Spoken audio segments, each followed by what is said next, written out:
नमस्कार साथियों, कैसे हैं आप सभी लोग? उम्मीद करता हूँ आप सब लोग बहुत अच्छे होंगे और आप लोगों की पढ़ाई भी बहुत अच्छे ढंग से आगे बढ़ रही हो। साथियों, एक बार फिर से आप सभी लोगों का बहुत-बहुत स्वागत है मध्यकालीन भारतीय इतिहास की सीरीज में, मिडाइवल इंडियन हिस्ट्री की सीरीज में, जहां हम अब अपना आखिरी टॉपिक पढ़ने के लिए जा रहे हैं, जिसमें हमें मुगल साम्राज्य की बात करनी है। जैसा हमने पहले भी आपको बताया है कि मराठा और सिख ये दोनों टॉपिक हम आधुनिक भारतीय इतिहास में पढ़ेंगे। ये दोनों टॉपिक हम मॉडर्न इंडियन हिस्ट्री में पढ़ेंगे जब आप अंग्रेजों के बारे में थोड़ी सी जानकारी ले लोगे, जब आप ब्रिटिशर्स के बारे में थोड़ी सी जानकारी ले लोगे। देखिए, मुगल साम्राज्य अनडाउटेडली एक बहुत इंपॉर्टेंट टॉपिक है और बहुत सारे सवाल यहाँ से आते रहे हैं। ये टॉपिक कंप्लीट करने में लगभग हमें 6 क्लासेस लगेंगी, 5 से 6 क्लासेस हमको लगेंगी और इसमें हम सारी चीज़ों को अच्छे से कवर कर लेंगे।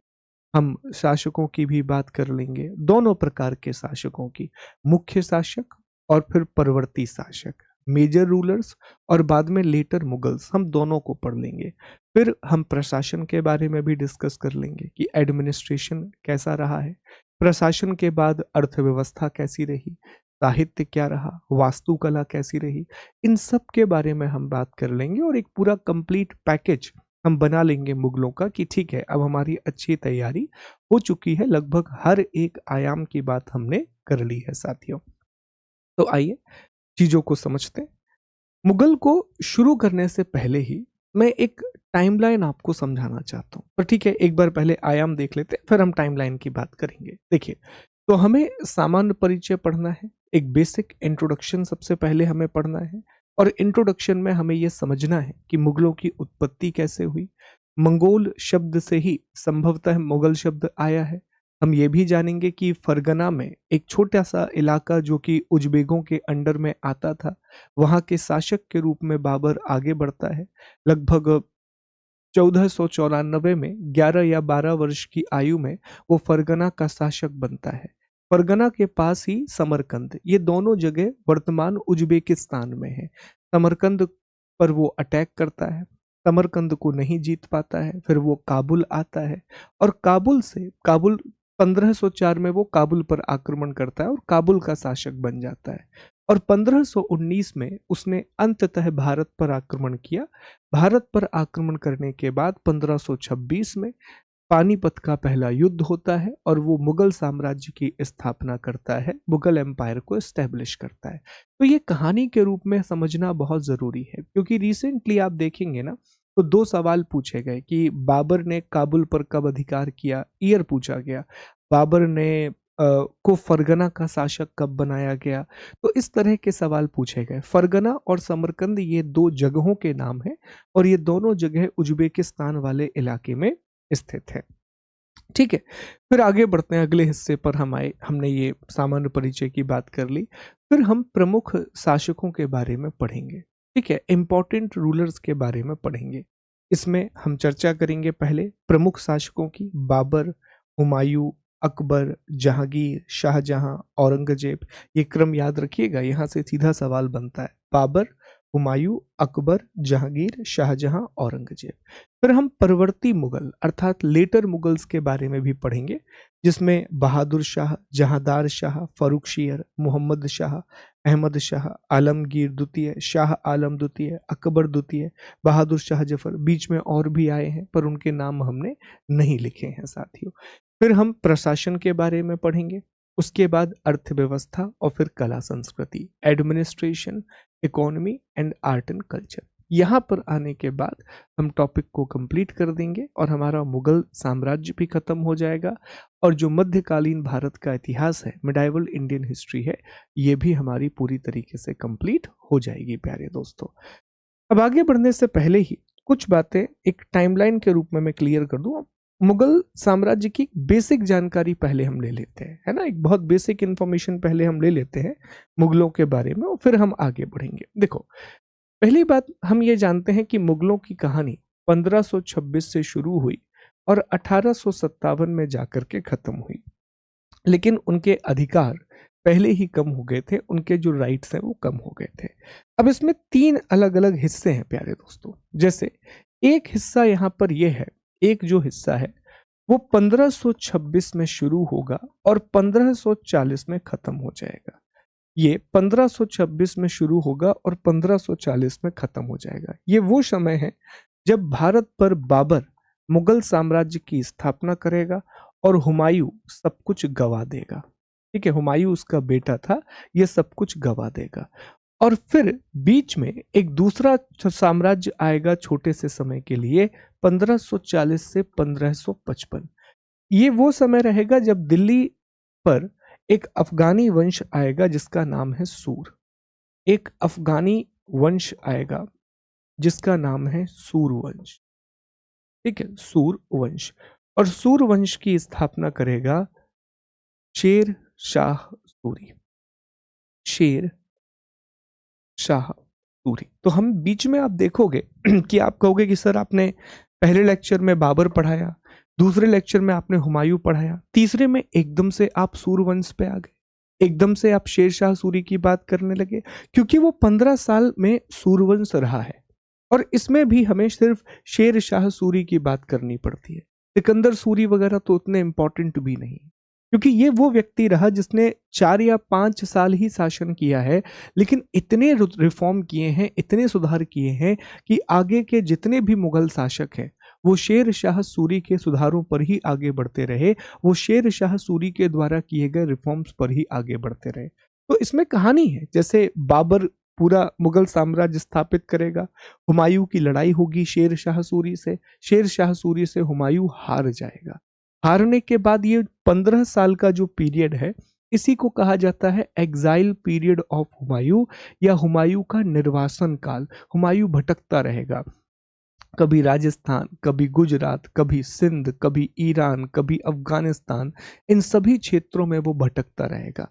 1555 में वो दोबारा भारत पर अटैक करेगा और मच्छीवाड़ा और सरहिंद के युद्ध को जीतने के बाद दोबारा से वो मुगल साम्राज्य की स्थापना करेगा। तो हुमायूं ने ही साम्राज्य को गंवाया था, लेकिन हुमायूं ही दोबारा साम्राज्य को लेकर के आ जाता है। तो यहाँ पे जो अगला पीरियड फिर हमें मिलेगा वो 1555 से शुरू होगा और 1707 तक चलेगा। बीच में हेमू की कहानी भी हम डिस्कस करेंगे, अकबर के समय, अकबर और बैरम खान। ये वो समय है जब आपको प्राइम मुगल फेज देखने के लिए मिलेगा। मुगल काल का उत्कर्ष यही है, यही आपको बड़े बड़े शासक जैसे अकबर, सबसे अधिक समय तक शासन किया है अकबर ने। अकबर के बाद उसका बेटा जहांगीर, ठीक है, जहांगीर, जहांगीर के बाद उसका बेटा शाहजहां, ठीक है, और शाहजहां के बाद उसका बेटा औरंगजेब, ठीक है, औरंगजेब। अब इसमें भी ना ये याद रखने वाली बात यह है कि जहांगीर और शाहजहां, इनकी माता हिंदू थी, इनकी माता हिंदू रही। ठीक है, तो अकबर, जहांगीर, शाहजहां, औरंगजेब, ये 4 प्रमुख शासक होंगे और इनके समय मुगल अपने उत्कर्ष पर होगा, मुगल जो है वो अपने प्राइम पर होगा। ठीक है, इसके बाद का जो समय रहता है अर्थात 1707 से जो समय शुरू होगा वो 1857 तक जाएगा। ये कहा जाता है परवर्ती मुगल शासकों का काल, इसे हम कहते हैं पीरियड ऑफ लेटर मुगल। ये कहलाता है परवर्ती मुगल शासक, परवर्ती मुगल, अर्थात इन्हीं को हम बोलते हैं लेटर मुगल्स। इनका लेटर का मतलब क्या होता है? मतलब बाद के मुगल, जिन्होंने कुछ महत्व नहीं बनाया। ये वो समय रहेगा जब मुगल काल का पतन हो जाएगा, अर्थात मुगल जो है वो डिक्लाइन कर जाएंगे। ठीक है, शासक रहेंगे, बहादुर शाह, आलम शाह, अकबर द्वितीय, ये सब रहेंगे, लेकिन ये अंग्रेजों के पेंशनर बन जाए। विद इन 30 या 40 सालों में मुगलों की ग्लोरी पूरी तरीके से खत्म हो जाएगी। जैसे ही बक्सर का युद्ध होगा, बक्सर का युद्ध होने के बाद 1764 में शाह आलम द्वितीय, बक्सर का युद्ध, जैसे ही बक्सर का युद्ध होगा प्यारे दोस्तों, पूरी की पूरी जो शक्तियां हैं वो अंग्रेजों के पास चली जाएंगी और ये अंग्रेजों के एक पेंशनर नवाब, पेंशनर बादशाह के रूप में काम करेंगे, या ऐसा बादशाह जो सिर्फ नाम से बादशाह है और अंग्रेजों से पूरी पेंशनर ले रहे होंगे। अंततः 1857 की क्रांति होगी, 1857 का रेवोल्यूशन होगा। तभी क्रांतिकारी बहादुर शाह जफर, जो कि एक शायर और कवि थे, बहादुर शाह जफर को अपना नेता घोषित करेंगे। फिर बहादुर शाह जफर जो है उसको अंग्रेज मार डालेंगे, उसको मांडले भेज देते हैं और वहीं पर उसकी मौत हो जाती है बर्मा में। इस तरह मुगल खत्म हो जाएंगे। इस तरह जो मुगल एम्पायर है वो पूरी तरीके से डिक्लाइन कर जाएगा। ये टाइमलाइन आपको पता होनी चाहिए, क्योंकि अगर ये टाइमलाइन आपको नहीं पता तो फिर आप भटक जाओगे। तो ये टाइमलाइन विशेष तौर पे ध्यान रखना कि आज और कल की क्लास में हम इस वाले फेज की बात करेंगे, परसों हम ये वाला फेज पढ़ेंगे, और फिर उसके बाद की 2 क्लासेस में एक तो हमें क्लास सिर्फ अकबर के लिए लगेगी और एक क्लास में हम इन तीनों को कवर कर लेंगे, जहांगीर, शाहजहां और औरंगजेब को। अकबर पे एक क्लास लगेगी और फिर लेटर मुगल्स पे भी हमें क्लास लगेगी एक, तब जाकर के हमारे सारे जो राजा हैं वो कंप्लीट होंगे। दूसरी बात एक और अभी मैं क्लियर कर दूं आगे बढ़ने से पहले, कि जो मुगल हैं इन्होंने सुल्तान की पदवी को खत्म कर दिया, इन्होंने सुल्तान वाली पोस्ट को खत्म कर दिया। ठीक है, क्योंकि ये खलीफा से अपने पद की मान्यता नहीं लेते थे, ये कभी भी खलीफा से अपने पद की मान्यता नहीं लेते थे, और सुल्तान शब्द ही ऐसे निकल करके आया था कि खलीफा के साम्राज्य को सल्तनत कहा जाता था और उन पर शासन करने वालों को सुल्तान कहा जाता था। तो ये खलीफा से तो कुछ मदद ले नहीं रहे, तो ये अपने आप को एक नया टाइटल जो कि बाबर ने ऐड किया था, बाबर ने एक नया टाइटल ऐड किया, बादशाह। तो यहां से ये वर्ड आया है बादशाह। ठीक है, तो अब भारत में सुल्तान की जगह हमें बादशाह दिखाई देगा। बॉलीवुड का सुल्तान सलमान खान को कहा जाता है और बॉलीवुड का बादशाह शाहरुख खान को कहा जाता है। तो हम सुल्तान से बादशाह पर पहुंच चुके हैं साथियों। ठीक है, तो अब हम राजा शब्द का प्रयोग नहीं करेंगे, अब हम सुल्तान शब्द का प्रयोग नहीं करेंगे, महाराजा जैसे शब्दों का प्रयोग नहीं करेंगे। हम जो वर्ड अब यूज करने वाले हैं, so we are going to use the word badshah. हम अब बादशाह शब्द का प्रयोग करने वाले हैं साथियों। तो ये अभी हमने बता दिया कि आगे जाकर के दिक्कत ना करें, आपको भी सारी बातें समझ में आए। चलो, तो पहले एक सामान्य परिचय ले लेते हैं हम मुगलों का, एक बहुत ही जनरल इंट्रोडक्शन कि मुगल क्या थे, और फिर हम बाबर के बारे में बात करेंगे कि बाबर का ओरिजिन कैसे हुआ। तो देखो, ये जो शब्द है मुगल, पहला ये बात माने कि ये जो मुगल शब्द है, ऐसा माना जाता है अधिकांश इतिहासकारों के द्वारा कि इसकी उत्पत्ति मंगोल शब्द से हुई है। कैसे हुई है वो अभी मैं आपको 5 मिनट में बताऊंगा। मुगल शब्द की उत्पत्ति जो है वो मंगोल शब्द से हुई है। ये मध्य एशिया से ही भारत आए हैं। अधिकांश आक्रांताओं की तरह यह भी मध्य एशिया अर्थात सेंट्रल एशिया से इंडिया आए हैं। मध्य एशिया अर्थात सेंट्रल एशिया से ये भारत आए हैं, क्योंकि बाबर का जन्म जो है वो उज्बेकिस्तान में फरगना नाम की एक जगह है वहां पर हुआ था। तो ये मध्य एशिया से भारत आए हैं। मुगल साम्राज्य का जो संस्थापक है, और ये भी मैं लिख दे रहा हूं कि मध्य एशिया में एक जाति है जिन्हें कहा जाता है चगताई तुर्क। तो ये चगताई जाति के तुर्क थे, ये चगताई जाति के तुर्क थे, और इन्हें तैमूरिया भी कहा जाता था, इन्हें तैमूरिया भी कहा जाता था। तो ये इनके अलग अलग नाम हैं। तुर्क की अलग अलग जातियां रहीं, तो ये चगताई जाति के तुर्क थे या चगताई जाति के तुर्क थे। ये प्रश्न भी कई बार पूछा जाता है कि मुगल कौन से तुर्क थे, चगताई। अब शिया और सुन्नी को लेकर के बड़ा विवाद रहता है, क्योंकि बाबर का कुछ समय शिया संप्रदाय में बीता है और बाद का समय उसका सुन्नी में बीता है। हालांकि अधिकांश जो मुगल शासक रहे उन्होंने सुन्नी का ही पालन किया। हमीदा बानो बेगम जो आगे जाकर के अकबर को जन्म देंगी, तो वो भी शिया थी। ठीक है, लेकिन अधिकांश जो मुगल शासक रहे हैं वो सुन्नी ही रहे हैं। यही कारण है कि किताबों में इन्हें सुन्नी मुसलमान बोल दिया जाता है, ये सुन्नी मुसलमान रहे हैं। अब संस्थापक का नाम क्या है, तो ये भी हम जानते हैं कि सर फाउंडर कौन था। तो जो फाउंडर था, संस्थापक था, वो था जहीरुद्दीन बाबर। जहीरुद्दीन मूल नाम था उसका, जहीरुद्दीन बाबर। तो जहीरुद्दीन बाबर संस्थापक था, फाउंडर था, ये बात आपको याद रखना है।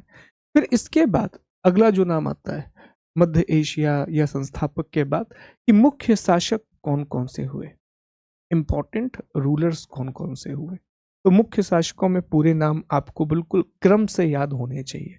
अच्छा, बाबर ने स्थापना कब की थी? 1526 में।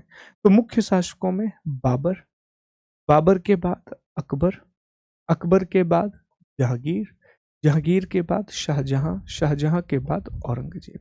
जो अकबर है, सर्वाधिक शासन काल रहा है अकबर का, सर्वाधिक शासन काल रहा है।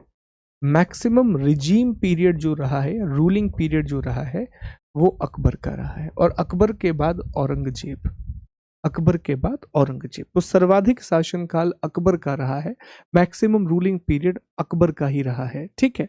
और इसमें जो जहांगीर और शाहजहां हैं, इनकी माता हिंदू थी, ये दोनों हिंदू माता की संतान थे साथियों, ठीक है। इनकी जो भाषा रही है, जो इनकी भाषा रही है, लैंग्वेज रही है मुगलों की, तो इनकी भाषा रही है साथियों फारसी।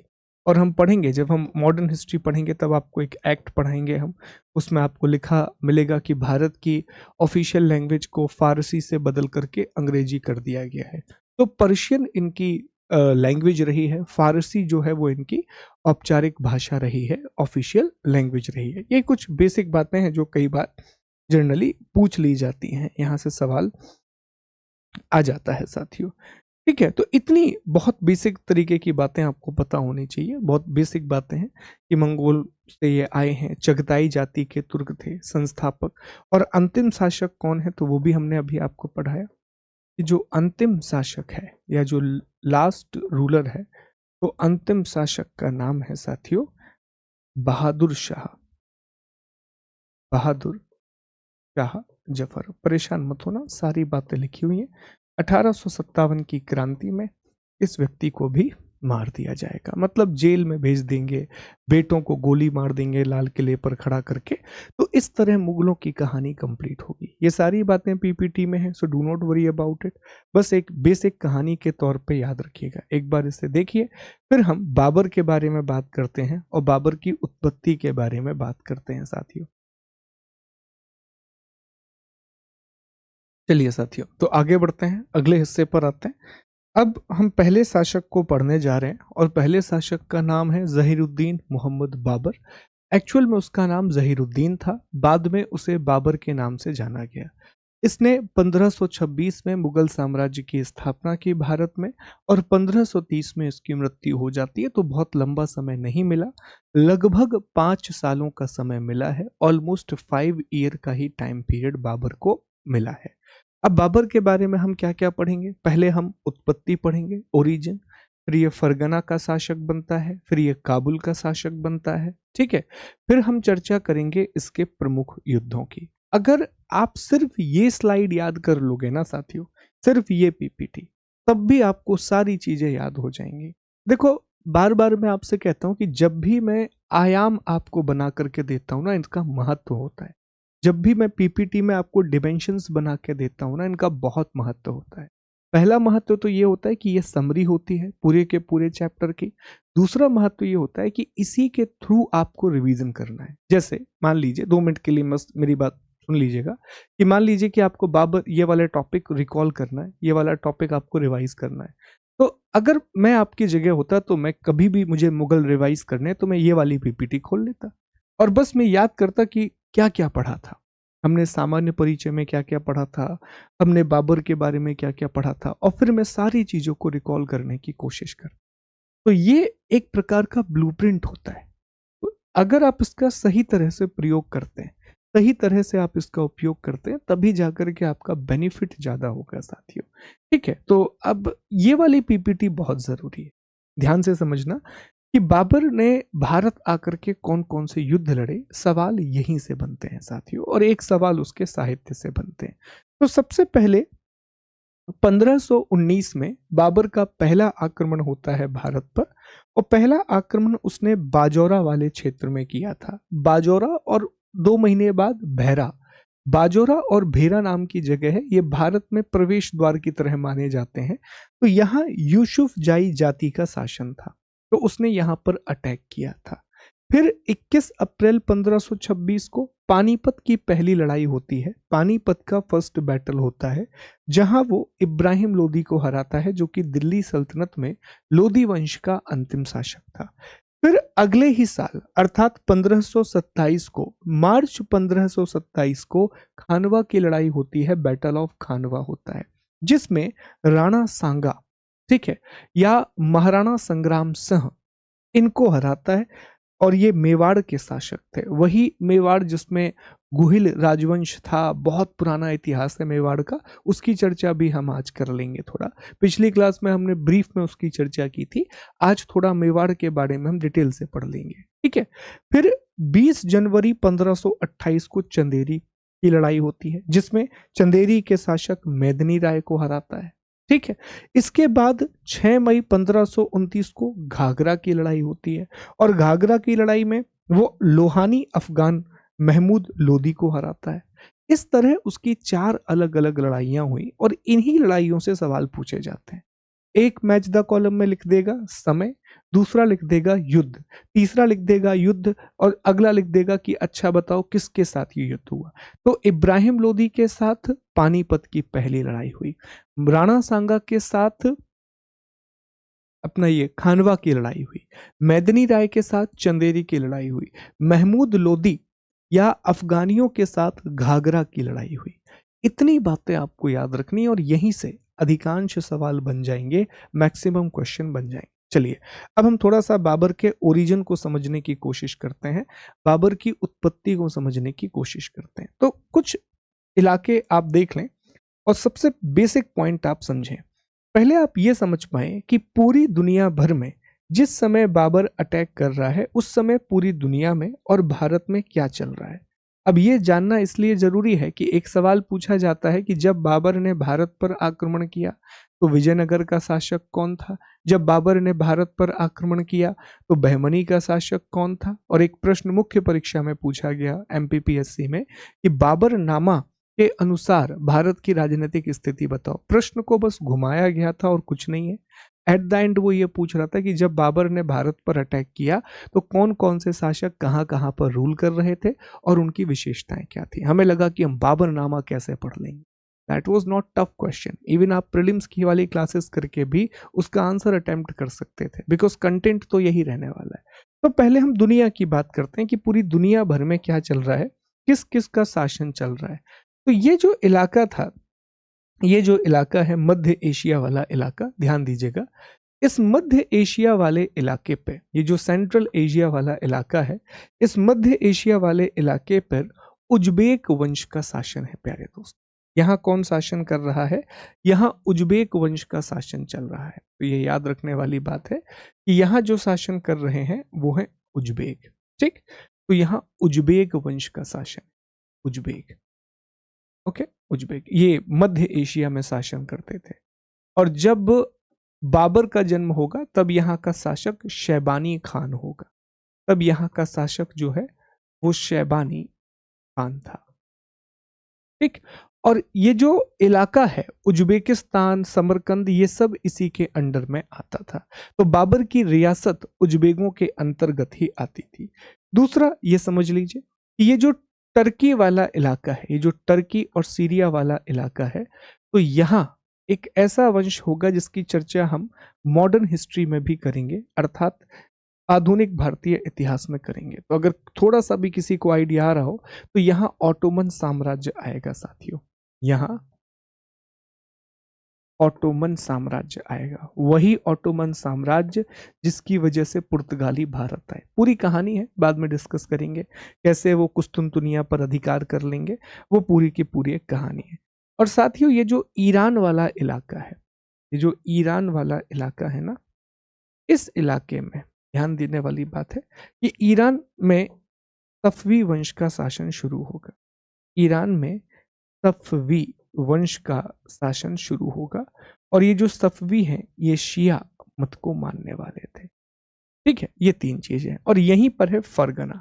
ये आप देख पा रहे हैं उज्बेकिस्तान है, इसी उज्बेकिस्तान में यहाँ पर एक जगह है फरगना, जहां पर बाबर का जन्म होगा। पहले बस इतना याद रखें कि मध्य एशिया में उज्बेकों का शासन चल रहा है, ईरान में सफवी वंश का शासन है जो शिया को मानने वाले हैं, और ये तुर्की सीरिया वाला जो इलाका है यहाँ ऑटोमन साम्राज्य रूल कर रहा है। ये तो दुनिया की बात हो गई कि दुनिया में क्या चल रहा है। भारत में कौन किस समय क्या शासन कर रहा है, इसको भी समझने की जरूरत है, ये भी याद रखने की जरूरत है। यहां से बहुत सवाल बनते हैं। तो बाबरनामा में वो 5 मुस्लिम राज्यों का उल्लेख करता है और 2 हिंदू राज्यों का उल्लेख करता है। हिंदू राज्यों में सबसे प्रमुख जिसकी चर्चा करता है बाबर, वो है कृष्णदेव राय। जिसकी चर्चा करता है बाबर, वो है कृष्णदेव राय। ठीक है। और कृष्णदेव राय के बारे में लिखता है कि विजयनगर के राजा कृष्णदेव राय भारत के सबसे शक्तिशाली शासक हैं, इंडिया के सबसे पावरफुल रूलर हैं। दूसरी चर्चा वो करता है साथियों मेवाड़ की। ठीक है। मेवाड़ में राणा सांगा की, महाराणा सांगा। दूसरी चर्चा वो करता है मेवाड़ के राणा सांगा की। ये 2 हिंदू राजा हैं और राणा सांगा के बारे में भी वो लिखता है कि वो भी एक बहुत ही शक्तिशाली शासक, एक बहुत ही पावरफुल रूलर। उनको सेना ने राणा सांगा के खिलाफ युद्ध करने से मना कर दिया था और सेना को कन्विंस करने के लिए बाबर को खानवा के युद्ध से पहले जो है वो जिहाद का नारा देना पड़ता है। जिहाद का नारा देना पड़ता है। सेना इतनी भयभीत थी राणा सांगा से कि सिर्फ सेना को कन्विंस करने के लिए बाबर जिहाद का नारा देता है। ठीक है, तो वो भी हम जान पाएंगे। फिर मुस्लिम शासकों में अगर हम मुस्लिम रूलर्स की बात करें तो इब्राहिम लोदी दिल्ली में इब्राहिम लोदी का शासन चल रहा है।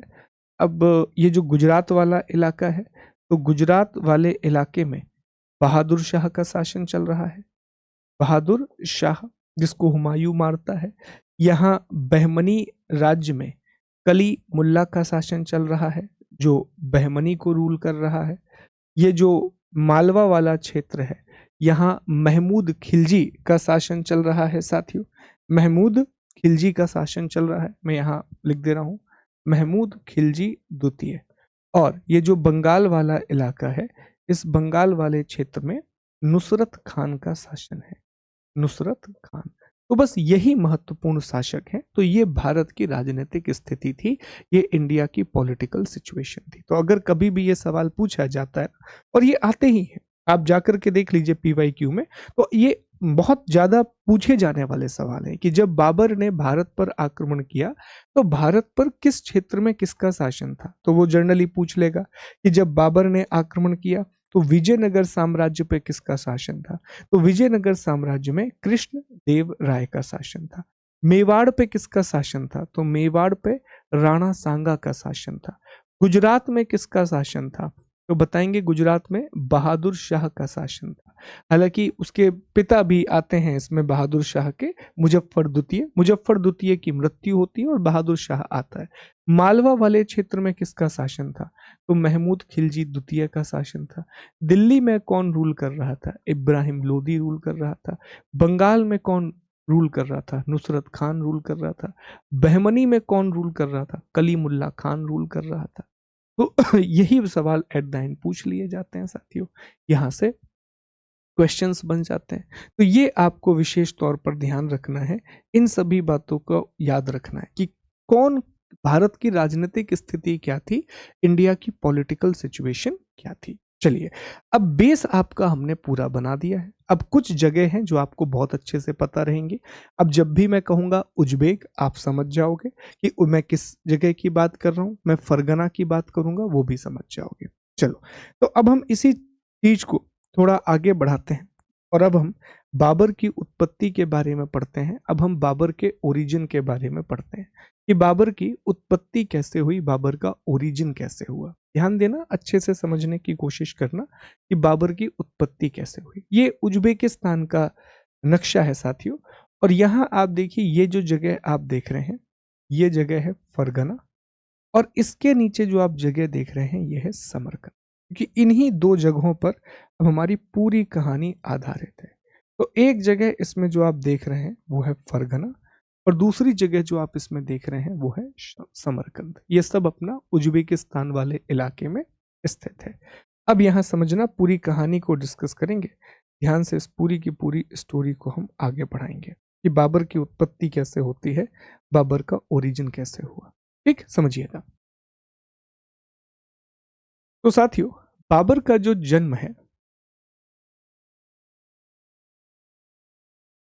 जो बाबर का जन्म है,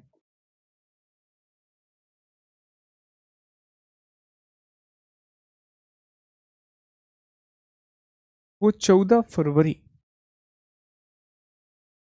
1483 को होता है। ये बाबर का जन्म होता है।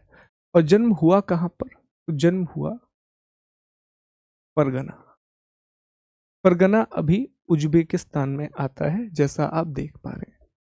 इसके पिता का जो नाम है साथियों, वो उमर शेख मिर्जा था।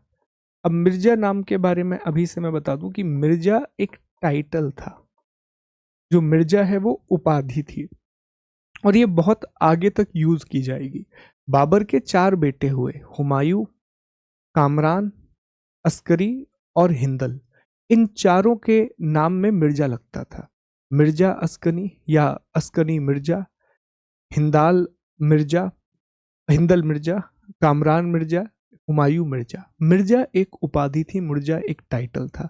और इस उपाधि को खत्म किया था बाबर ने। बाबर ने कहा था कि अब हम मिर्जा नहीं लगाएंगे, मिर्जा की जगह हम जो नाम लगाएंगे वो बादशाह लगाएंगे। ठीक है, तो मिर्जा एक उपाधि थी। अब इनके जो पिता थे, उमर शेख मिर्जा, तो ये फरगना के शासक थे।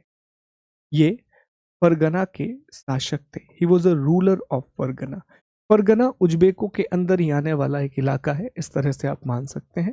और ये तैमूर लंग के वंशज थे।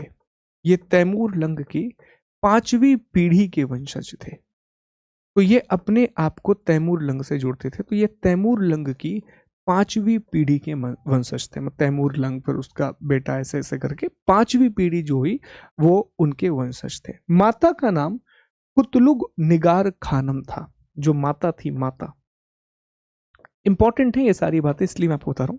माता का नाम कुतलुग निगार खानम था। और इनकी जो माता है कुतलुग निगार खानम, ये संबंधित थी चंगेज खान से। याद है चंगेज खान पढ़ा था हमने? ये चंगेज खान की 14वीं पीढ़ी से संबंधित, ये चंगेज खान की 14वीं पीढ़ी से संबंधित थी। चंगेज खान की 14वीं पीढ़ी से संबंधित थी। अब यहीं से ना एक कहानी शुरू होती है, ध्यान से समझना। तो बाबर जो है वो पिता की ओर से तैमूर से संबंधित है। तैमूर लंग, जिसने भारत पर आक्रमण किया था। और कमेंट करके आप बताएंगे कि भारत पर कब आक्रमण किया था। तो पिता की ओर से वो तैमूर लंग से जुड़ा हुआ है, और माता की ओर से वो जुड़ा हुआ है साथियों चंगेज खान से। वो मंगोल का चंगेज खान, इल्तुतमिश के समय, अगर आपको याद आ रहा हो। लेकिन ये अपने आप को तैमूरिया कहलाना पसंद करते थे। ये अपने आप को चंगेज खान से नहीं जोड़ना चाहते थे। कारण ये है कि चंगेज खान की इमेज बिल्कुल भी अच्छी नहीं, आज भी अच्छी नहीं है, पहले भी अच्छी नहीं थी। जबकि तैमूर लंग की इमेज बहुत अच्छी थी। इसलिए ये हमेशा अपने आप को तैमूरिया बोलते थे, और बोलते थे कि हम तो तैमूर के वंशज हैं। और चूंकि अपने आप को बाबर तैमूर का वंशज बोलता था, तो उसका मानना था कि जहां जहां तैमूर लंग ने शासन किया है वो सारा इलाका उसका है। भारत पर तैमूर लंग ने आक्रमण किया था तो भारत भी उसका है। अफगानिस्तान पर अटैक किया था, अफगानिस्तान भी उसका है। ये जो समरकंद वाला इलाका है, ये पूरा इलाका, यहां तैमूर लंग ने शासन किया तो ये भी उसका है। तो वो अपने आप को तैमूर का वंशज बताता था कि हम तो तैमूर की फैमिली से जुड़े हुए हैं। सवाल अक्सर यही बनता है कि बाबर पिता की ओर से किस वंश से संबंधित था? तो बाबर पिता की ओर से तैमूर लंग के वंश से जुड़ा हुआ था, और माता की ओर से अर्थात कुतलुग निगार खानम की ओर से वह जुड़ा हुआ था चंगेज खान। माता चंगेज खान की 14वीं पीढ़ी थी, और पिता तैमूर लंग की 5वीं पीढ़ी थे। ये बहुत बेसिक जानकारी है जो आपको याद रखनी है, that you need to remember. ठीक है, चलो आगे बढ़ते हैं। अब बाबर की कहानी आगे कैसे बढ़ती है, आगे स्टोरी कैसे बढ़ती है, ये भी समझिएगा। और ये मैप मैं बार बार खोल के इसलिए आपके सामने रख रहा हूं कि इन क्षेत्रों की चर्चा हमें बार बार करनी है। तो इसमें ये इलाका है फरगना का, that you need to remember, ये फरगना वाला इलाका है और ये समरकंद वाला इलाका है। अब क्या होता है कि जो इनके पिता हैं, पिता पिता का नाम क्या था? उमर शेख मिर्जा। पिता का नाम था उमर शेख मिर्जा। इनकी मृत्यु हो जाती है, इनकी डेथ हो जाती है, और तब जो बाबर है वो 11 या 12 साल का रहा होगा, 11 या 12 वर्ष का रहा होगा। तो इन विषम परिस्थितियों में 1494 में इतनी छोटी आयु में ये फरगना का शासक बनता है। ये फरगना का शासक बनता है। He became the ruler of Fergana. और यही सवाल पूछा गया कि बाबर फरगना का शासक कब बना? तो 1494 में ये फरगना का शासक बनता है और अपनी राजधानी ये अंदीजान, राजधानी जो थी, कैपिटल जो थी वो अंदीजान थी, अंदीजान। और इसमें इसकी सहायता किसने की? 11 वर्ष का है, खुद तो शासन कर नहीं पाएगा, तो इसकी एक नानी थी, ठीक है, नानी थी एस्मात दौलत, मैं नाम बोल रहा हूं, ठीक है, ऐसा ही नाम था, एस्मात दौलत करके इनकी नानी थी। नानी ने मदद की थी, ठीक है। एहसान दौलत बेगम करके एक नानी थी, एस्मात दौलत या एहसान दौलत, ये याद रखिएगा, बहुत इंपॉर्टेंट नाम है, ये एग्जाम में पूछा जाता है। तो इनकी नानी थी, नानी का नाम था एहसान दौलत। इन्होंने बहुत मदद की थी बाबर की पूरी शिक्षा, ये सब कुछ इन्हीं के समय काल में हुआ है। पूरा पूरा का पूरा समय बीता है नानी के पास, एहसान दौलत बेगम के पास, ठीक है। और एक सूफी संत थे अहरारी, उनका बहुत महत्व रहा। एक सूफी संत भी रहे जो इनके गुरु भी रहे, संत अहरार, संत अहरार, ठीक है। इन्होंने ही बाबर को नाम दिया था जहीरुद्दीन, इन्होंने ही बाबर को जहीरुद्दीन नाम दिया था। तो 1494 में ये फरगना का शासक बनता है। 1494 में he became the ruler of Fergana, ये फरगना का शासक बन जाता है। He became the ruler of Fergana. इसमें इसकी मदद करती हैं नानी एहसान दौलत। अब सवाल है कि आगे कैसे बढ़ा जाए, शासक तो बन गए। तो जैसे जैसे ये आगे बढ़ता है, इसमें समझ विकसित होती है। इसका एक ही सपना था कि वो समरकंद पर अधिकार कर ले, वो समरकंद को जीतना चाहता था। ये उज्बेगों के नियंत्रण में था। उज्बेग शासक इस समय है शैबानी खान। ये जो पूरा का पूरा इलाका है ये उज्बेगों के अंडर में था, तो ये समरकंद को प्राप्त करना चाहता है। तो अब हम एक छोटी सी कहानी डिस्कस करेंगे कि ये समरकंद से भारत कैसे पहुंचता है। तो अब इसकी कहानी कहां से शुरू हुई? तो सर कहानी शुरू हुई फरगना से, ठीक है। कहानी कहां से शुरू हुई? तो सर कहानी शुरू होती है फरगना से। फरगना में इसका जन्म हुआ, ठीक है। फरगना में इसका जन्म हुआ 1483 में, और ये फरगना का शासक बना 1494। फरगना से ये समरकंद जाएगा। फरगना से कहां जाएगा? समरकंद, ये भी उज्बेकिस्तान में है। और समरकंद से ये काबुल जाएगा, काबुल। और काबुल से ये भारत आएगा, काबुल से ये भारत आएगा, इंडिया आएगा।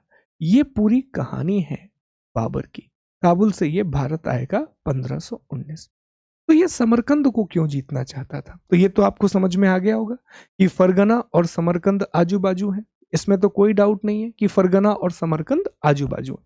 तो समरकंद को इसलिए जीतना चाहता था कि ये कहता था कि ये मेरे वंशज तैमूर लंग की राजधानी रही है।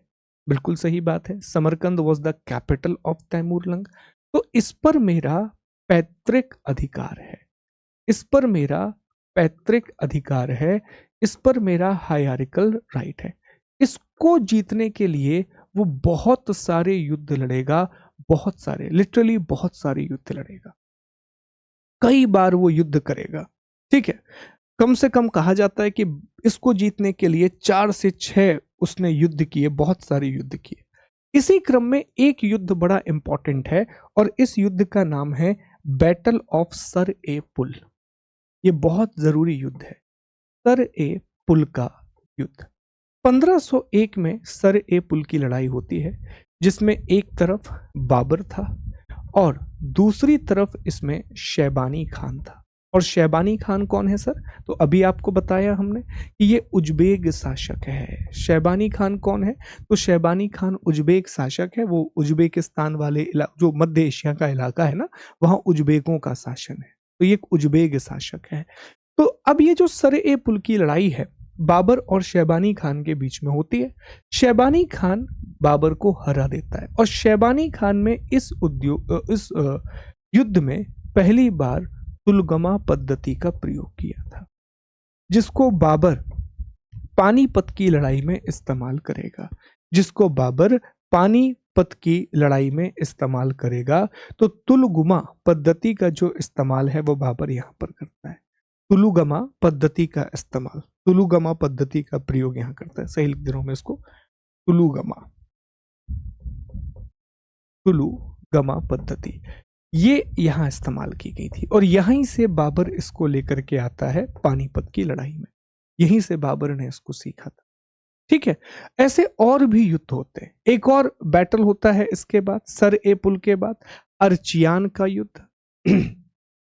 अर्चियान का युद्ध, बैटल ऑफ अर्चियान, ये उतना इंपॉर्टेंट नहीं है। इसमें भी बाबर हार जाता है। इसमें भी बाबर हार जाता है। अब बाबर के पास ना तो फरगना बचा, अब बाबर के पास ना तो समरकंद बचा, सब कुछ हार चुका है बाबर, सब कुछ।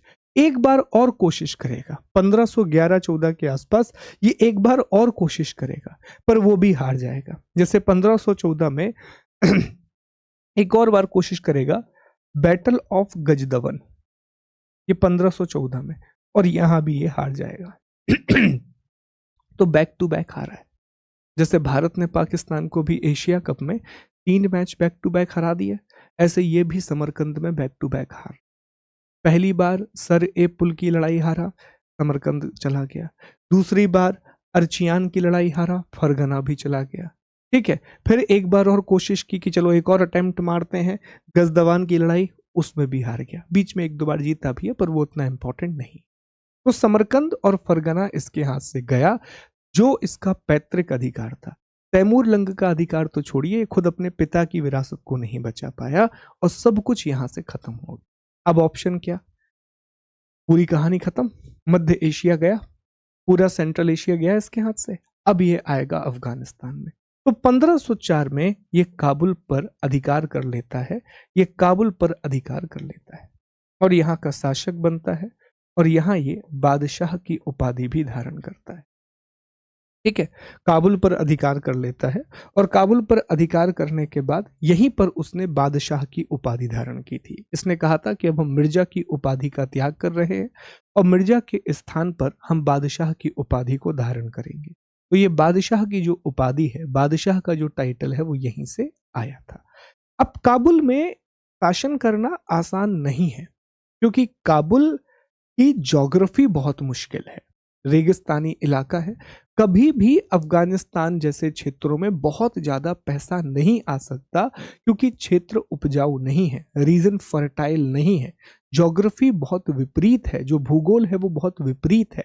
तो ये खुश नहीं था काबुल में शासन करके। काबुल को एक गरीब देश बोला करता था, काबुल को एक गरीब देश बोला करता था।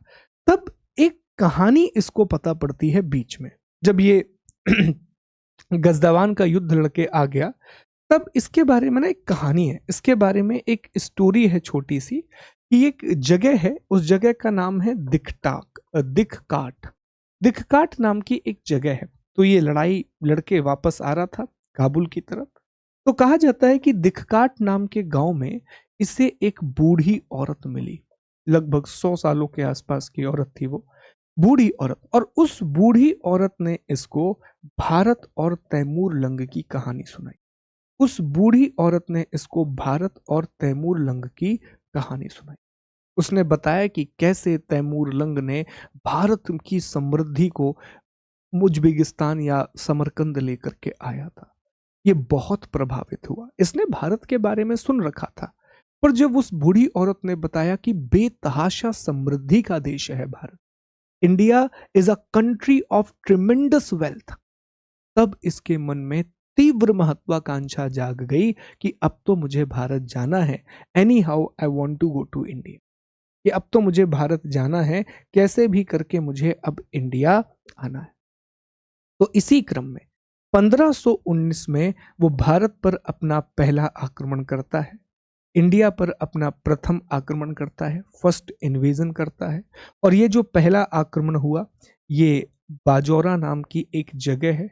यहाँ यूसुफ जाई जाति शासन कर रही थी, तो इनके खिलाफ करता है। 1524 आते आते उसने लाहौर और दीपालपुर वाले क्षेत्र पर भी शासन कर लिया था। लाहौर और दीपालपुर वाला जो इलाका है, उस पर भी उसने अटैक कर लिया था, कब्जा कर लिया था। और 1526 में अंततः उसने पानीपत की पहली लड़ाई जीत ली। तो भारत आने के जब कारणों की बात होती है कि क्यों आखिरकार वो भारत आए, तो भारत आने के अगर हम कारणों को समझें, हम रीजन को समझें, तो उसे धन प्राप्त करना था, उसे वेल्थ एक्वायर करना था, और उसे शासन भी करना था, उसे रूल भी करना था। उस वो काबुल की गरीबी बहुत ज्यादा थी, ठीक है। समरकंद में वो लगातार हार रहा था, उसे उज्बेक परेशान कर रहे थे। तो मल्टीपल रीजंस थे। वहां उज्बेक शासक उसको परेशान कर रहे हैं, समरकंद वो हार चुका है, फरगना वो हार चुका है, वो राजा भी है तो काबुल का, जहां बेतहाशा गरीबी है, ठीक है। और भारत की समृद्धि उसे अपनी ओर आकर्षित कर रही है। और फिर उसका वो पुराना डायलॉग कि भारत पर भी तैमूर लंग आया था, तो तैमूर लंग चूंकि भारत आया है, तो इस पर हमारा पैतृक अधिकार होगा। इसलिए वो भारत को प्राप्त करना चाहता था, इसलिए वो इंडिया को एक्वायर करना चाहता था, ठीक है। कई बार ये सवाल अगर बन जाए कि आखिर वो भारत को प्राप्त क्यों करना चाहता था, तो वो इसलिए भारत को प्राप्त करना चाहता था, इसलिए वो इंडिया को एक्वायर करना चाहता था, ठीक है। ये अलग है, महमूद गजनवी से अलग है। गजनवी कभी भी भारत में शासन करने नहीं आया, तैमूर लंग भारत में कभी भी शासन करने नहीं आया, वो भारत को लूटने आए थे। इसके पास कुछ था ही नहीं। अब जब ये पानीपत की लड़ाई जीतता है, तो इसका पहला जो कथन होता है वो यही है कि अब काबुल की गरीबी नहीं रही, ठीक है। और काबुल में जितने भी लोग थे, उन सबको एक एक चांदी का या सोने का, मैं भूल रहा हूं, सिक्का बांटता है। और तब बाबर को काबुल के लोग कलंदर की उपाधि देते हैं। जब ये पानीपत की लड़ाई जीतता है, पहली लड़ाई, तो ये एक एक सिक्का बांट देता है, बहुत दान देता है, बड़ा खुश। तब इसको कलंदर की उपाधि दी जाती है। जब ये खानवा का युद्ध जीत जाता है, तब ये गाजी की उपाधि धारण करता है। तो अलग अलग टाइटल ये लेता जाएगा। तो ये बाबर की कहानी है।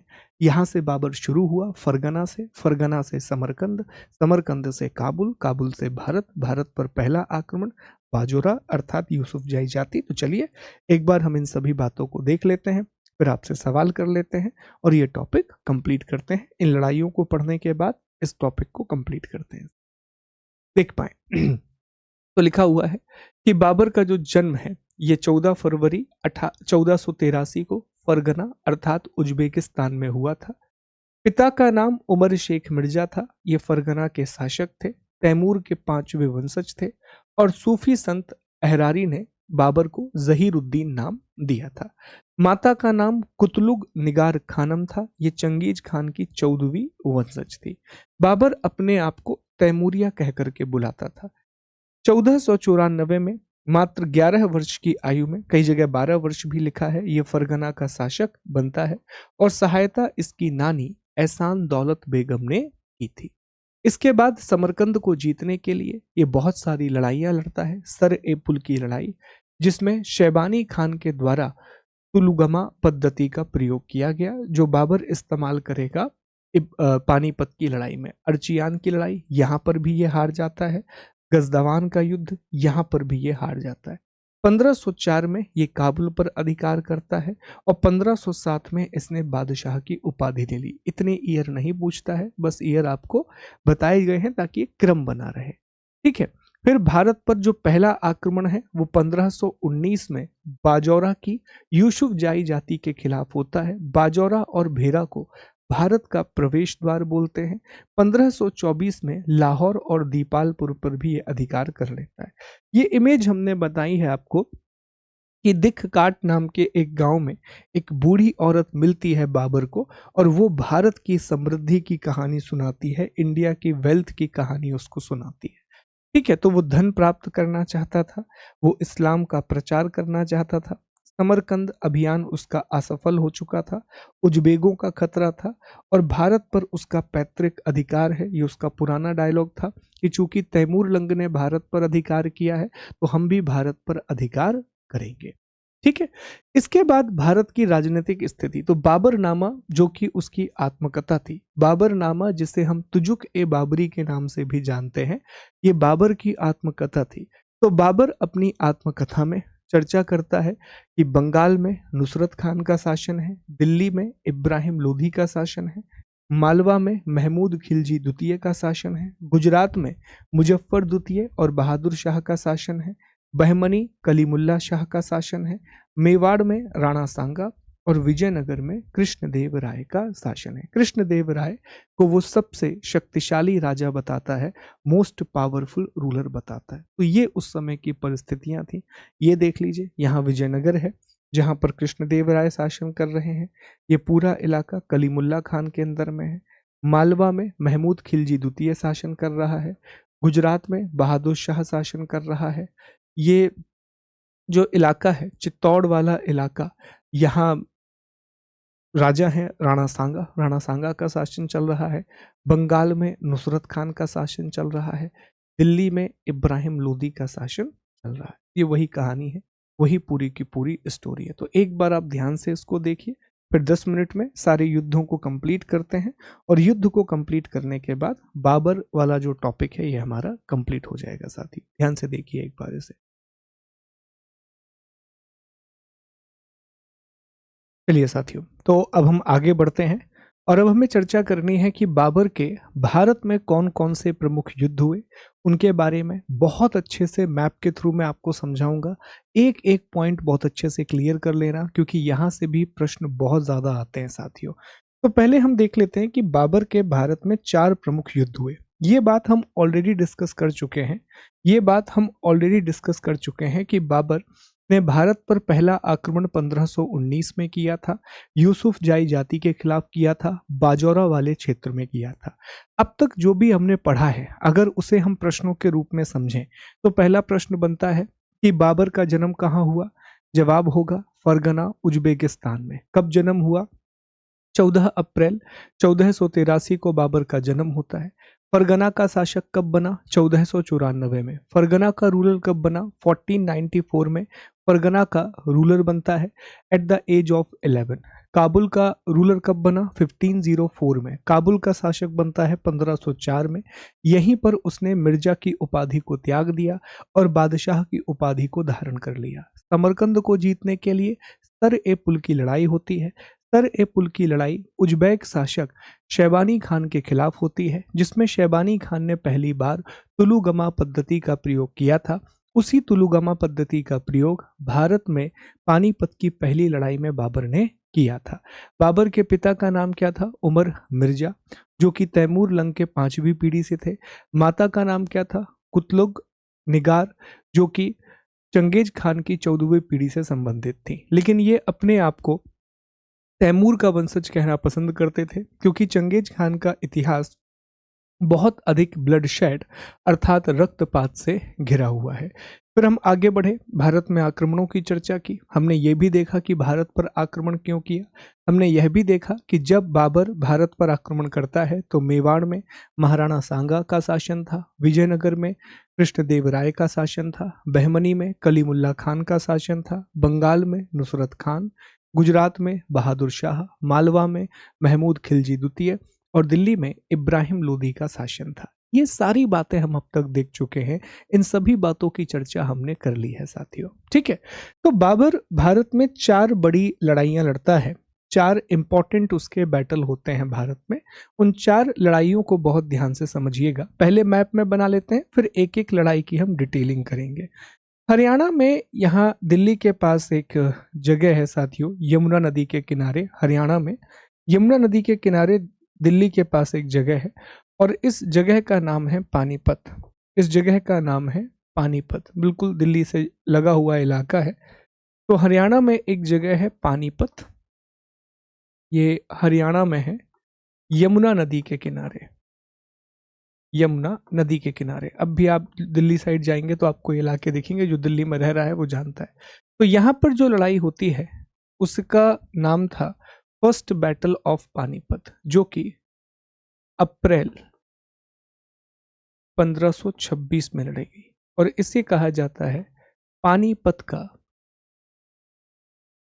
प्रथम युद्ध, अर्थात फर्स्ट बैटल ऑफ पानीपत। ये लड़ाई इब्राहिम लोदी के खिलाफ लड़ी गई थी, जिसमें इब्राहिम लोदी कौन था? दिल्ली सल्तनत का आखिरी सुल्तान, जिसमें इब्राहिम लोदी की हार होती है, जिसमें इब्राहिम लोदी की हार होती है 21 अप्रैल 1526।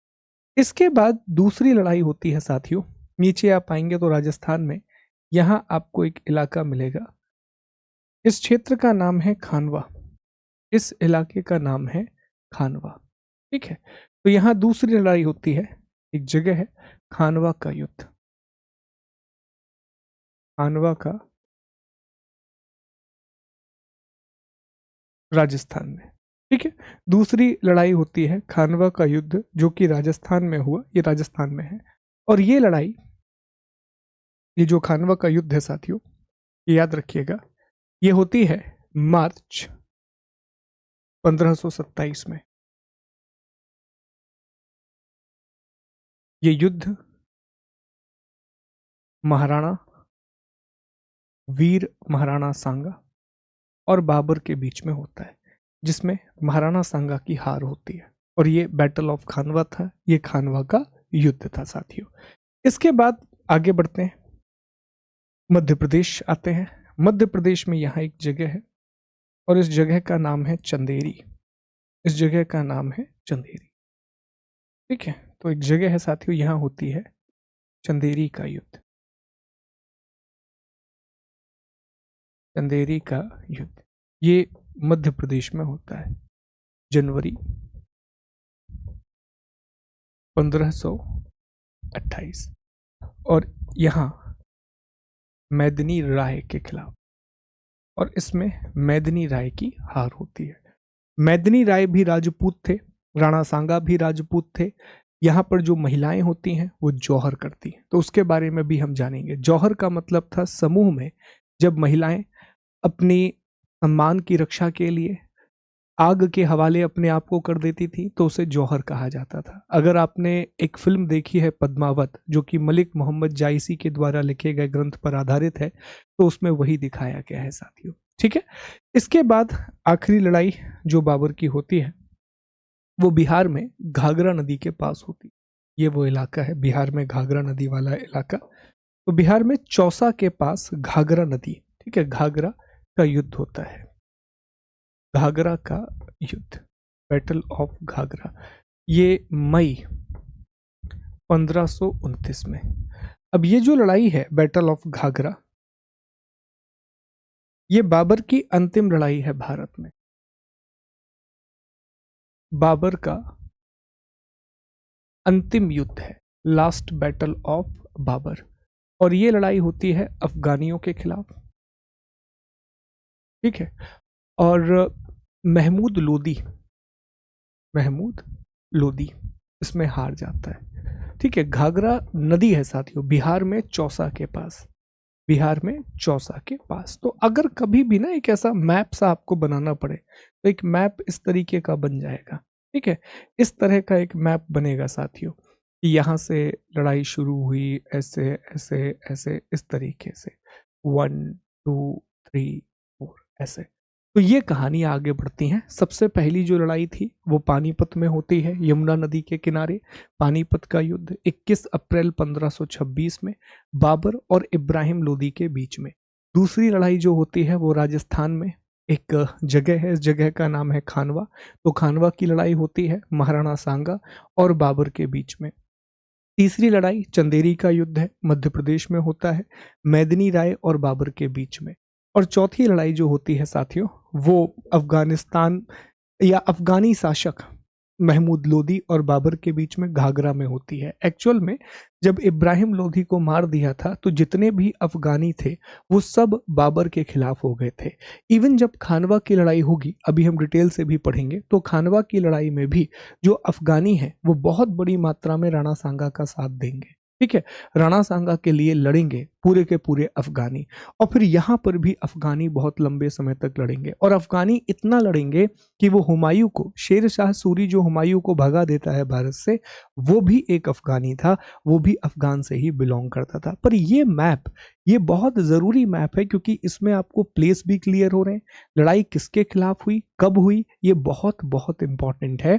तो इसको प्लीज याद रखिएगा, यहां से सवाल बन सकते हैं। चलो अब थोड़ा थोड़ा ना डिटेलिंग कर लेते हैं एक एक युद्ध के बारे में। अब सारी चीजें आपको क्लियर ही हैं कि कौन सी लड़ाई कहां पर हुई। तो जैसे सबसे पहले हम पानीपत के युद्ध की बात करते हैं। पानीपत का पहला युद्ध, फर्स्ट बैटल ऑफ पानीपत। तो आप ही लोग जवाब दीजिएगा, लड़ाई कब हुई? तो सर 21 अप्रैल 21 अप्रैल 1526 में। किस किस के बीच में हुई? सर एक तरफ बाबर था और बाबर की लड़ाई हो रही थी इब्राहिम लोदी से। सर इब्राहिम लोदी कौन? इब्राहिम लोदी दिल्ली सल्तनत का आखिरी सुल्तान, दिल्ली सल्तनत या लोदी वंश जो कि अफगानी वंश था उसका आखिरी सुल्तान। इसके पीछे थोड़ी थोड़ी कुछ बातें याद रखना कि बाबर को इनवाइट किया गया था इस युद्ध के लिए, तो बाबर को आमंत्रण भेजा गया था, बाबर आ नहीं रहा था, बाबर को आमंत्रित किया गया था, बाबर वॉज इनवाइटेड। तो सर बाबर को आमंत्रण किसने दिया था? तो बाबर को आमंत्रण दिया था इब्राहिम लोदी के चाचा, हमने पहले भी पढ़ा है, इब्राहिम लोदी के चाचा आलम खान ने। ठीक है, अब पूरी कहानी याद है आप लोगों को? हमने डिस्कस किया था कि बहलोल लोदी जब सुल्तान बना तो बहलोल लोदी समानता के राजत्व को अपनाता था। समानता के राजत्व का मतलब था कि वो अपने सरदारों को एक समान सम्मान देता था। लेकिन जब सिकंदर लोदी और इब्राहिम लोदी राजा बने या सुल्तान बने तो इन्होंने तुर्की राजत्व को अपनाना शुरू कर दिया, टर्किश किंगशिप को अडॉप्ट करना शुरू कर दिया, जिससे जितने भी सरदार थे वो बहुत चिढ़ गए थे इन दोनों ही सुल्तानों से, जितने भी सरदार थे वो बहुत ज्यादा चिढ़े हुए थे। ठीक है, दूसरा लाहौर का गवर्नर, लाहौर का गवर्नर, और लाहौर का गवर्नर कौन था इस समय? तो लाहौर का गवर्नर था दौलत खान लोदी, और इसका बेटा, इसका बेटा दिलावर खान, इसका बेटा दिलावर खान। दिलावर खान को बाबर ने एक टाइटल भी दिया था, दिलावर खान को बाबर ने एक उपाधि दी थी, खान खाना की उपाधि, खान खाना की उपाधि दी थी बाबर ने। तो इन लोगों ने ही इनवाइट किया था, बाबर यहां आ नहीं रहा था। बाबर अपनी आत्मकथा में यह भी लिखता है कि मेवाड़ के शासक राणा सांगा ने भी हमें निमंत्रण दिया था, पर कहीं पर भी ये साक्ष्य नहीं मिलता कि महाराणा सांगा ने आमंत्रित किया था बाबर को, कहीं पर भी ये दूसरा साक्ष्य हमें नहीं मिलता, जबकि ये बात हमें दूसरे सोर्सेस में भी मिलती है। तो बाबर को निमंत्रण देने का काम इन दोनों लोगों ने किया था। आलम खान जो कि इब्राहिम लोदी का चाचा था, ये खुद सुल्तान बनना चाहता था, लाहौर का गवर्नर दौलत खान और उसका बेटा दिलावर खान। दिलावर खान को बाबर ने उपाधि दी थी खान खाना की उपाधि। ठीक है, तो फिर बाबर आया, बाबर और इब्राहिम लोदी के बीच में लड़ाई हुई। ये लड़ाई यमुना नदी के तट पर होती है साथियों, यमुना वाला जो इलाका था, यमुना के पास ये लड़ाई होती है। अब इस लड़ाई में कुछ महत्वपूर्ण बातें सामने निकल करके आती हैं, उन पर ध्यान दीजिएगा। देखिए, इस लड़ाई का परिणाम ये हुआ कि इब्राहिम लोदी की हार हो गई। इस लड़ाई का परिणाम यह हुआ कि इब्राहिम लोदी की हार हो गई और भारत में मुगल साम्राज्य की स्थापना होती है, इंडिया में मुगल एम्पायर की स्थापना होती है। लेकिन सवाल यह है कि आखिर ये हारा क्यों, या हम ये भी कह सकते हैं कि बाबर जीता क्यों? इब्राहिम लोदी क्यों हारा या बाबर क्यों जीता? तो इसके पीछे अलग अलग कारण है। जैसे पहला कारण यह है कि बाबर ने बारूद का प्रयोग किया था, बाबर ने बारूद का प्रयोग किया था। उत्तर भारत में, नॉर्थ इंडिया में पहली बार किसी ने बारूद का प्रयोग किया है तो वो बाबर है। बाबर के पास एक बहुत अच्छा तोपखाना हुआ करता था साथियों। एक बहुत ही अच्छा तोपखाना था क्योंकि बारूद का प्रयोग कर रहा था। मध्य एशिया में, सेंट्रल एशिया में बारूद का प्रयोग बहुत पहले से हो रहा था और इसके पास एक बहुत अच्छा तोपखाना था जो अली कुली और मुस्तफा खान चलाते थे। दो इसके तोपची थे, एक का नाम था अली कुली और दूसरे का नाम था मुस्तफा खान। ये दोनों इसको चलाते थे। एक बहुत अच्छा तोपखाना था और तोपखाना को चलाने के लिए दो बहुत अच्छे लोग थे, अली कुली और मुस्तफा खान। तीसरा, बाबर ने इसमें तुलुगमा पद्धति का प्रयोग किया। तुलुगमा मेथड का प्रयोग किया। ये पहली बार है, बाद में कई बार करेगा। चौथा, बाबर ने इस युद्ध में उस्मानी पद्धति का भी प्रयोग किया। बाबर ने उस्मानी पद्धति का भी उपयोग किया। इन सभी वजहों से बाबर की जीत होती है।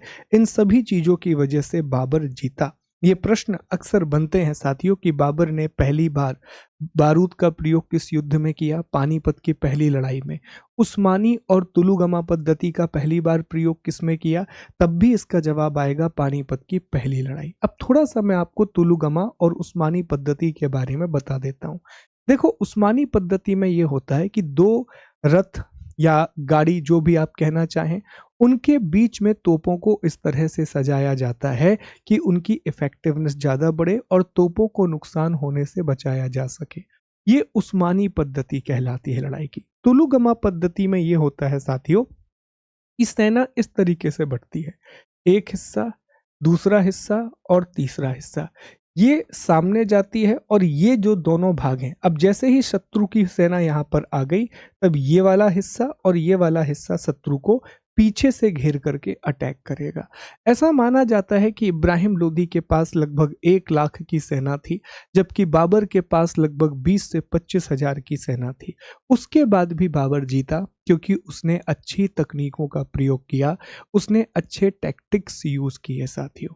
और यही बहुत ज़रूरी होता है युद्ध में कि आपकी तकनीक कितनी अच्छी है। उसने नई पद्धतियों को भारत में शुरू किया, उत्तर भारत में बारूद के प्रयोग को शुरू किया, तुलुगमा जैसी पद्धतियां जो आगे लगभग हर एक शासक ने प्रयोग की, उस्मानी पद्धति, इन सब का प्रयोग किया। उसके तोपची अर्थात अली कुली और मुस्तफ़ा खान, ये बहुत ज़्यादा योग्य थे। ये एक्सट्रीमली एक्सट्रीमली कैपेबल लोग थे जिनकी योग्यता का बहुत फायदा मिला बाबर को इस युद्ध में, इस पूरी की पूरी लड़ाई में। तो अगर कभी भी आपसे पूछा जाए कि बाबर ही इसमें क्यों जीता, तो ये बाबर की जीत के कारण है, ये बाबर की विजय के कारण है। अच्छा, एक सवाल ये भी आपसे पूछा जा सकता है कि पानीपत को ही क्यों चुना गया? और पानीपत ऐसा नहीं है कि सिर्फ अभी चुना गया। पानीपत की दूसरी लड़ाई भी होगी, पानीपत की तीसरी लड़ाई भी होगी, पानीपत में बहुत से युद्ध लड़े गए। तो पानीपत ही क्यों? इसका सबसे पहला कारण है कि एक तो ये दिल्ली के निकट है। तो जनरली शासक क्या होते थे उस समय? अधिकांश शासक दिल्ली पर ही शासन कर रहे थे। दूसरा, दिल्ली में युद्ध लड़ना आसान नहीं है क्योंकि वो शहरी इलाका है। किसी भी शहर के अंदर आप लड़ाई लड़ोगे आपको मुश्किल जाएगी। लेकिन तो ये समतल इलाका है, एक फ्लैट टेरिटरी है ये। यहाँ पानी की उपलब्धता बहुत ज़्यादा है, कभी भी आपको दिक्कत नहीं जाएगी। वाटर की अवेलेबिलिटी बहुत ज़्यादा है, पानी की उपलब्धता बहुत ज़्यादा है, तो जल संसाधन है और एक तरफ से आपको प्राकृतिक सुरक्षा भी मिल जाती है, एक नेचुरल प्रोटेक्शन भी आपको मिल जाता है। अगर आप यमुना नदी के किनारे पर हैं और अगर बरसात का मौसम नहीं है, तो कम से कम एक ओर से आपको प्राकृतिक सुरक्षा मिल जाएगी, एक तरफ से आपको नेचुरल प्रोटेक्शन मिल जाएगा। तो इतनी बातें आपको पानीपत की पहली लड़ाई के बारे में याद रखना है। सवाल वही बेसिक बनेंगे। लड़ाई कब हुई? 21 अप्रैल 1526 को। किसके बीच में? इब्राहिम लोधी और बाबर के बीच में। कौन जीता? बाबर जीता, इब्राहिम लोधी हारा। बाबर ने पहली बार उत्तर भारत में बारूद का प्रयोग किया, तुलुगमा पद्धति का प्रयोग किया, उस्मानी पद्धति का प्रयोग किया। अली कुली और मुस्तफा खान जो हैं वो उसके तोपची थे। एक बात और मैं आपको यहीं पर बता दे रहा हूं साथियों, याद रखिएगा, इब्राहिम लोदी इसमें अकेला नहीं लड़ रहा था। इब्राहिम लोदी के साथ ग्वालियर के भी एक शासक थे, ग्वालियर के भी एक रूलर थे जिनका नाम था विक्रमजीत। याद रखने वाली बात है कि इब्राहिम लोदी के साथ एक मित्र भी उनके लड़ रहे थे और वो थे ग्वालियर के शासक विक्रमजीत, ग्वालियर के शासक विक्रमजीत। ठीक है, तो विक्रमजीत की भी इसमें मृत्यु हो जाती, इब्राहिम लोदी की भी मृत्यु हुई और विक्रमजीत की भी इसमें मृत्यु हुई। और विक्रमजीत के परिवार से ही जो हुमायूं है बेटा बाबर का, उसको कोहिनूर हीरा प्राप्त हुआ था। कोहिनूर हीरा, तो ये कोहिनूर हीरा भटकता ही रहेगा। आखिर में जब मैं आपको पंजाब की कहानी पढ़ाऊंगा तब मैं पूरी कोहिनूर की कहानी को कंक्लूड करूंगा कि कैसे काकतीय वंश से इसकी शुरुआत होती है, आंध्र प्रदेश से यहाँ वहाँ भटकता हुआ अलग अलग जगह पर जाएगा, शाहजहां के पास आएगा, फिर वापस जाएगा, फिर भारत वापस आएगा और अंततः ये इंग्लैंड पहुंच जाएगा और महारानी के ताज में इसको लगा दिया जाएगा साथियों। तो ये कोहिनूर हीरा है। तो ग्वालियर के शासक विक्रमजीत भी इसमें मारे जाते हैं और उनके परिवार से हुमायूं को कोहिनूर हीरा मिलता है। हुमायूं ये हीरा बाबर को देने के लिए जाता है पर बाबर इसको डिक्लाइन कर देता है, कहता है तुम ही इसको रखो।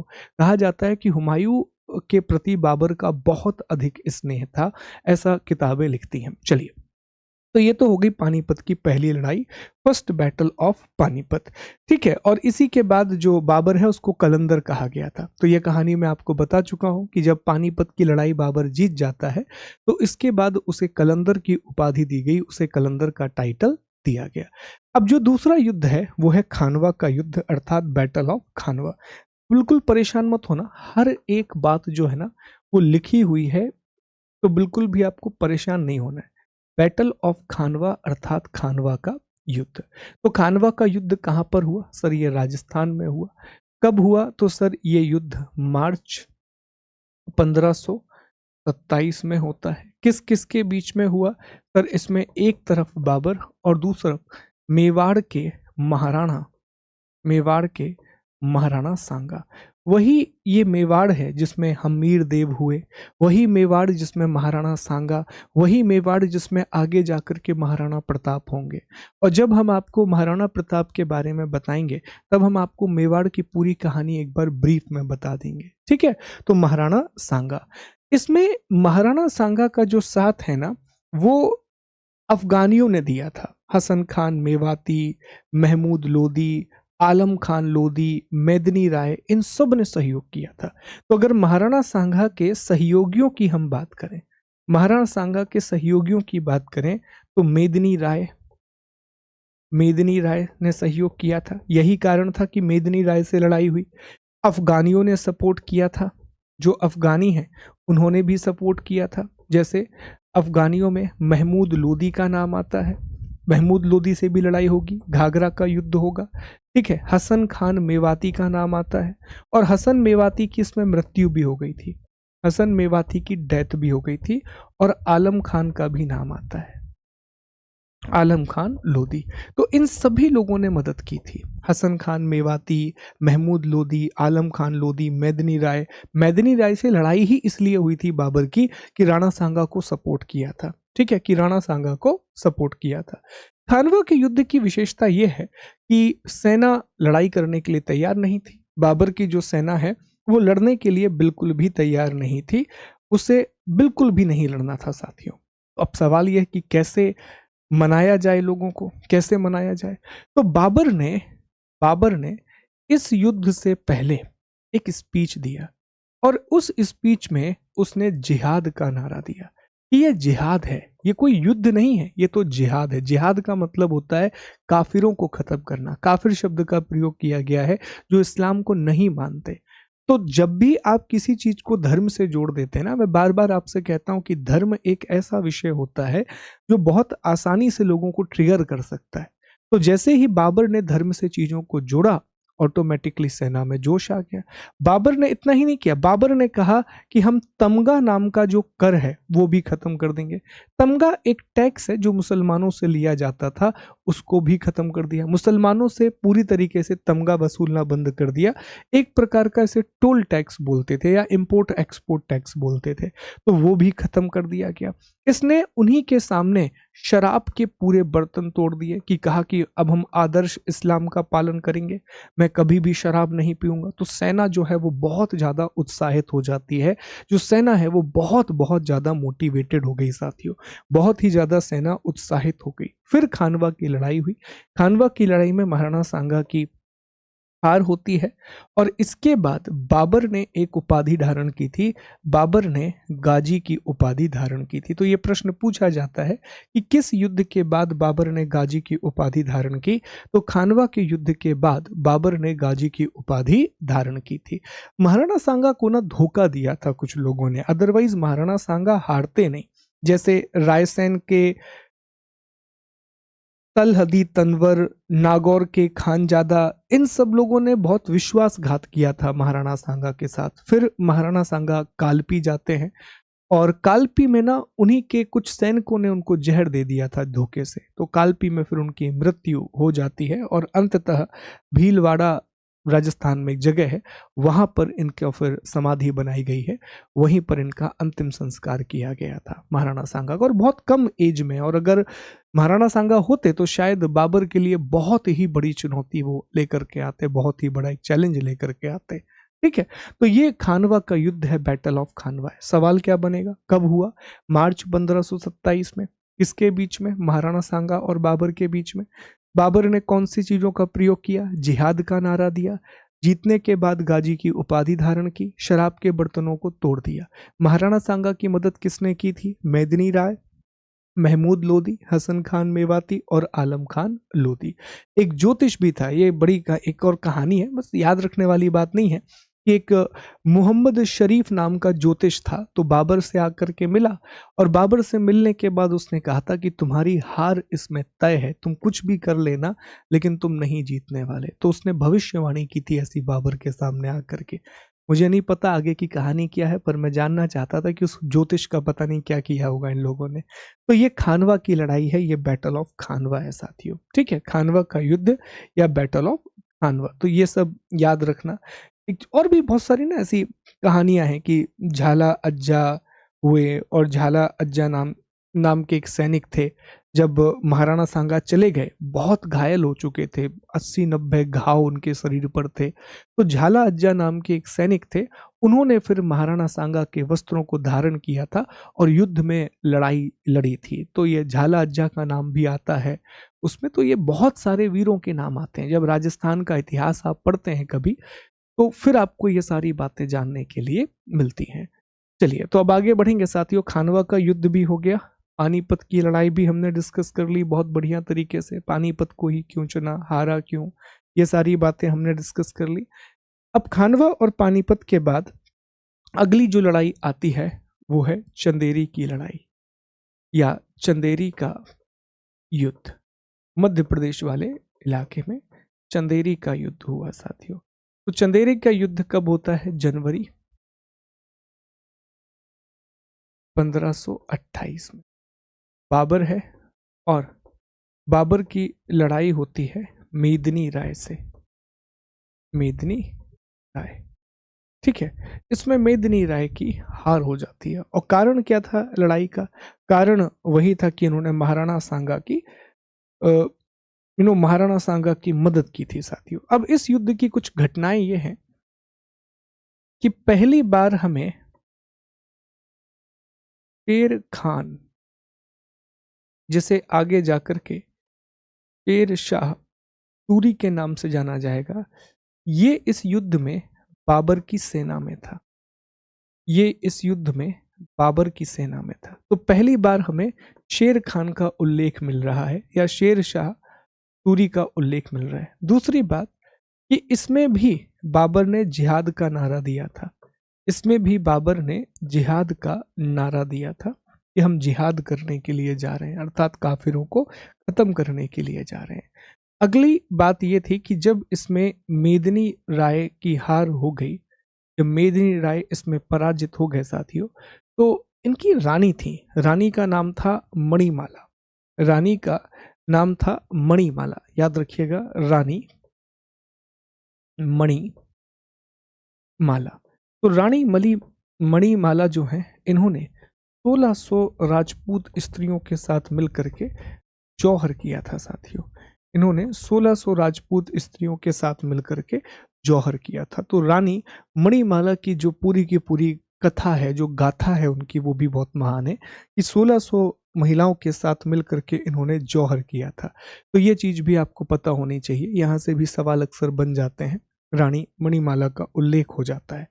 ठीक है, इसमें यह भी कहा जाता है कि इस युद्ध को जीतने के बाद ना बाबर ने राजपूतों को जो सर काटे थे ना, उन कटे हुए सरों की एक मीनार बनाई थी उसने। तो ये भी एक कहानियां चलती हैं कि उसने राजपूतों के कटे हुए सिरों की मीनार बनाई थी बाबर ने। तो ये सब अलग अलग बातें हैं जो हमें चंदेरी के युद्ध के बारे में पता होना चाहिए, बैटल ऑफ चंदेरी के बारे में पता होना चाहिए सर। चलिए अब हम आगे बढ़ेंगे। आखिरी जो युद्ध है वो है घाघरा का युद्ध, और फिर मैं आपको सारी चीजें पीपीटी पर दिखाऊंगा।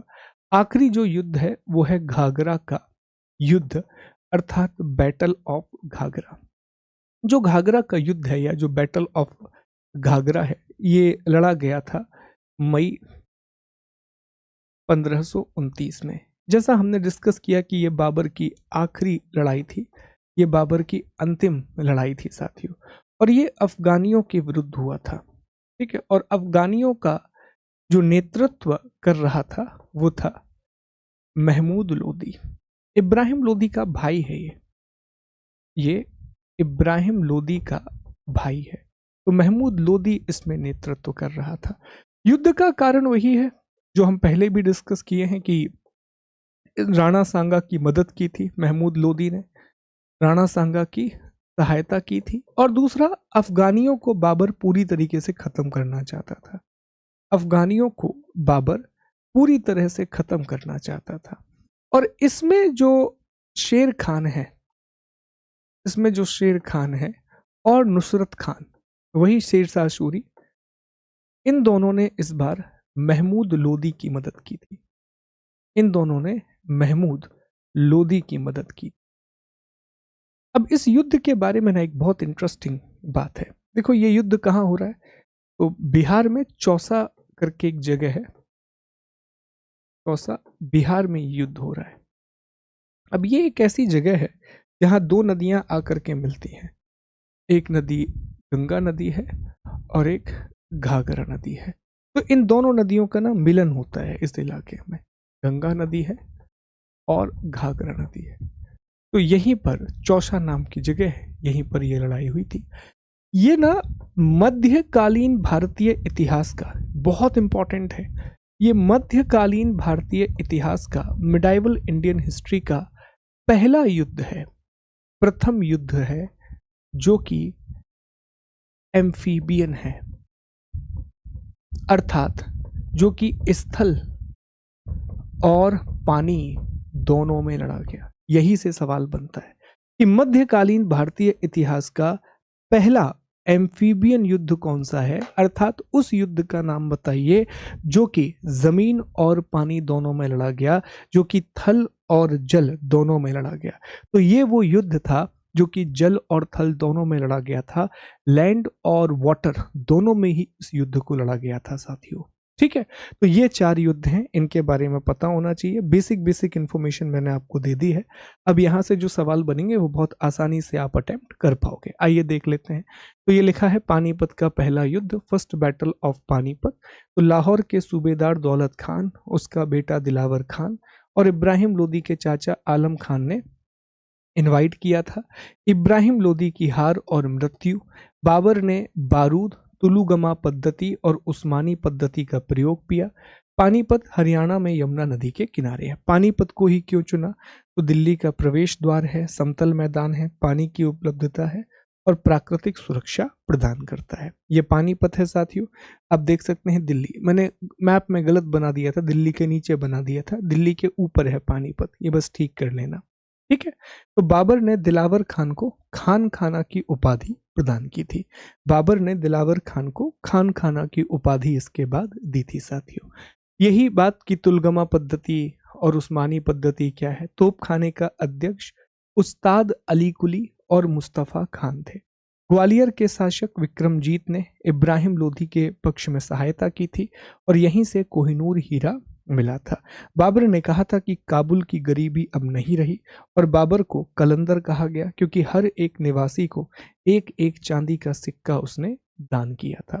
तो ये कहानी है पानीपत के पहले युद्ध की। परेशान मत होना, मैं अभी आपसे सारे सवाल पूछूंगा तो हर एक पॉइंट आपके दिमाग में क्लियर हो जाएगा।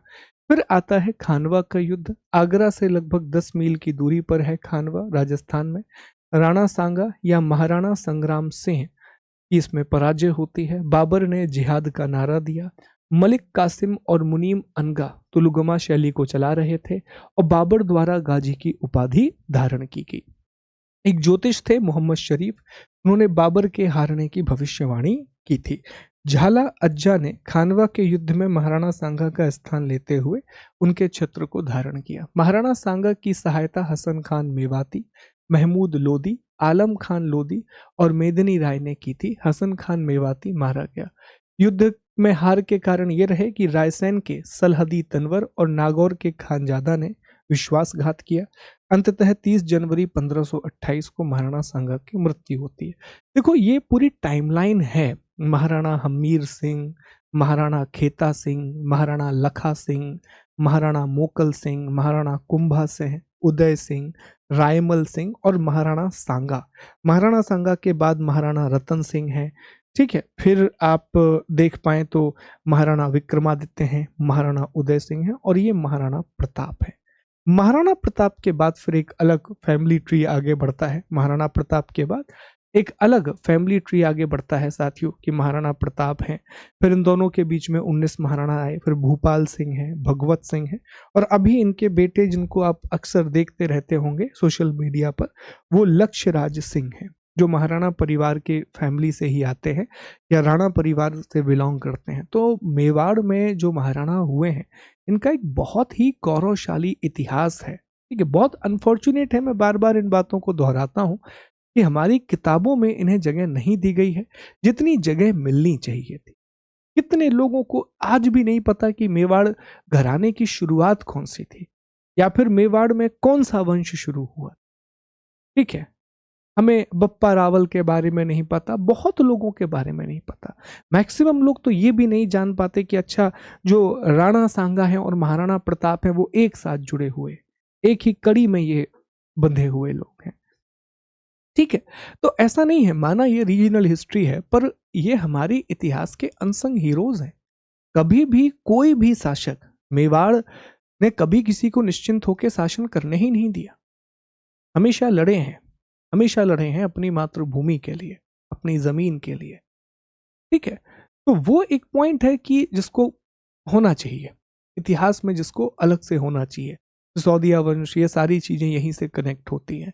पर कोई बात नहीं, हम पढ़ेंगे आगे जाकर के, जब अकबर की बात करेंगे तो वहां मैं आपको मेवाड़ वंश के बारे में जितना हो पाएगा एक बेसिक इंफॉर्मेशन जहां से सवाल बन सकते हैं उतना तो कम से कम आपको जरूर मैं बता ही दूंगा प्यारे दोस्तों। ठीक है, तो फिर आगे बढ़ते हैं, अगले टॉपिक पर आते हैं। इसके बाद अगला युद्ध हुआ चंदेरी का युद्ध। तो चंदेरी का युद्ध मध्य प्रदेश में, चंदेरी के शासक मेदिनी राय ने महाराणा सांगा की सहायता की थी। मेदिनी राय को कहा जाता है किंग मेकर ऑफ मालवा। मेदिनी राय को किंग मेकर ऑफ मालवा कहा जाता है। ठीक है, बाबर ने जिहाद की घोषणा की। रानी मणिमल के साथ 1600 राजपूत वीरांगनाओं ने जौहर किया और शेर शाह सूरी, पहली बार इसका उल्लेख होता है, वो बाबर की सेना में लड़ता है। चंदेरी का शिकदार मुल्क अपाक को नियुक्त किया था बाबर ने। तो ये चंदेरी का युद्ध है, बैटल ऑफ चंदेरी है, 29 जनवरी 1528। आखिर में, सबसे आखिर में घाघरा का युद्ध है। बंगाल और बिहार में लोहानी अफगान सेना, नेतृत्वकर्ता महमूद लोदी, नुसरत खान और शेर शाह सूरी। एम्फीबियन अर्थात उभयचर युद्ध था। मध्यकालीन भारतीय इतिहास का पहला उभयचर युद्ध माना जाता है और बाबर के जीवन का ये अंतिम युद्ध था। नुसरत खान के साथ बाबर को संधि करनी पड़ी। ये युद्ध, किताबें लिखती हैं कि बाबर जीता था, पर वास्तविकता यह है कि बाबर पूरी तरीके से इस युद्ध को नहीं जीत पाया। उसे पता चला कि काबुल में विद्रोह हो गया है, तो काबुल के विद्रोह को दबाने के लिए उसे जाना था, तो उसने नुसरत खान के साथ एक संधि कर ली। वो वापस जा ही रहा था कि आगरा में उसकी मृत्यु हो गई। फिर उसको आगरा में आराम बाग में दफनाया गया। बाद में उसकी पत्नी ने उसकी इच्छा के अनुसार उसको वहाँ से शरीर को निकाला और काबुल में फिर उसे दफनाया गया। तो पहली जो उसका मकबरा है वो आगरा में है और उसका वर्तमान जो मकबरा है या फाइनल जो मकबरा है वो काबुल में बनाया गया था साथियों। ठीक है, काबुल में बनाया गया था। तो बाबर की मृत्यु के बारे में पढ़ लेते हैं। तो बाबर की मृत्यु 26 दिसंबर 1530 को 48 वर्ष की आयु में होती है। सबसे पहले उसे आगरा के आराम बाग में दफनाया गया। ये आगरा का आराम बाग है। बाद में उसकी बीबी मुबारिका के द्वारा उसे काबुल में दफनाया गया। ये काबुल में उसकी कब्रगाह है। मकबरे पर जहांगीर और शाहजहां के द्वारा लेख भी लिखवाए गए। गुलबदन बेगम ने हुमायूं नामा की रचना की है। गुलबदन बेगम जो है वो बाबर की बेटी है, हुमायूं की बहन है गुलबदन बेगम। किताब लिखी है हुमायूं नामा। हुमायूं नामा में गुलबदन बेगम ने ये लिखा है कि बाबर को मारा इब्राहिम लोदी की मां ने था। इब्राहिम लोदी की माता छोटे छोटे रूपों में नौकरों की सहायता से बाबर को जहर दे रही थी और उस जहर का प्रभाव धीरे धीरे बढ़ रहा था और उस जहर की वजह से ही बाबर की मृत्यु हुई थी। तो बाबर बहुत कम आयु में मर गया और पूरे समय संघर्ष ही करता रहा, पूरे समय लड़ाइयां ही लड़ता रहा। तो उसके बारे में कहा भी जाता है कि किस्मत के हाथ गेंद बना वह शतरंज के बादशाह जैसा, एक जगह से दूसरी जगह भागता और समुद्र के किनारे पड़े कंकड़ के समान ठोकरें खाता रहा। फरिश्ता लिखते हैं। लेनपुल लिखता है कि वह मध्य एशिया और भारत लुटेरों के जत्थों और राजकीय शासन तैमूर और अकबर के बीच की कड़ी है। लेनपुल ने ही लिखा कि यद्यपि बाबर भाग्यशाली सैनिक था, साम्राज्य निर्माता नहीं, तथापि उनसे उस भव्य भवन की आधारशिला रखी जिसका पूर्ण विकास अकबर के द्वारा किया गया। मतलब उसने कहा कि वो शासन का निर्माता नहीं था, पर उसने वो फाउंडेशन रखी जिसके ऊपर अकबर ने एक महान साम्राज्य खड़ा किया या मुगल साम्राज्य की स्थापना की। तो बस इतनी बातें। अगला कुछ और बातें हैं कि बाबर को तुर्की, अरबी और फारसी भाषा आती थी। उसने तुर्की भाषा में अपनी आत्मकथा लिखी, तुजुक ए बाबरी या बाबरनामा। इसका फारसी अनुवाद अब्दुल रहीम खाने खाना ने किया था, जो अकबर के समकालीन थे। फारसी अनुवाद किया था। मुबियान नाम की एक नई पद्य शैली का विकास किया। खत ए बाबरी लिखा, जो कि उसके गुरु का नाम था उब्दुल्ला अहरार की पुस्तक का तुर्की रूपांतरण था। खत ए बाबरी, तो गुरु का नाम यह था कि नक्शबंदी सूफी संत थे, नाम था उबेदुल्ला अहरार। बाबर ने सड़क मापने के लिए गज ए बाबरी का प्रयोग किया। बाबर ने खलीफा का आधिपत्य स्वीकार नहीं किया। कुषाण साम्राज्य के बाद पहली बार काबुल और कांधार भारत में शामिल हुए थे। Doctor S.R. शर्मा कहते हैं कि बाबर की तुलना इंग्लैंड के ट्यूडर वंश के राजा हेनरी सप्तम के साथ बाबर की तुलना की गई है। तो बस यही बातें आपको बाबर के बारे में याद रखनी है। बाकी उसके 4 बेटे थे। सबसे बड़ा बेटा हुमायूं था। हुमायूं को उसका उत्तराधिकारी बताया गया। हुमायूं, कामरान, हिंदल और अस्करी। ये कहानी हम अगली क्लास में शुरू करेंगे, पर अब समय है कि मैं जो भी आपको हमने आज पढ़ाया है उसके सवाल आपसे कर लिए जाएं, उसके प्रश्न आपसे कर लिए जाएं और देखते हैं कि कितनी बातें आपको याद हैं।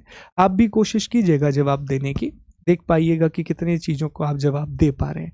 देखो, शुरुआत का जो पहला लेक्चर होता है ना, ये जनरली बड़ा होता है, क्योंकि इसमें ना हमने मुगल साम्राज्य की पूरी आधारशिला रख ली है।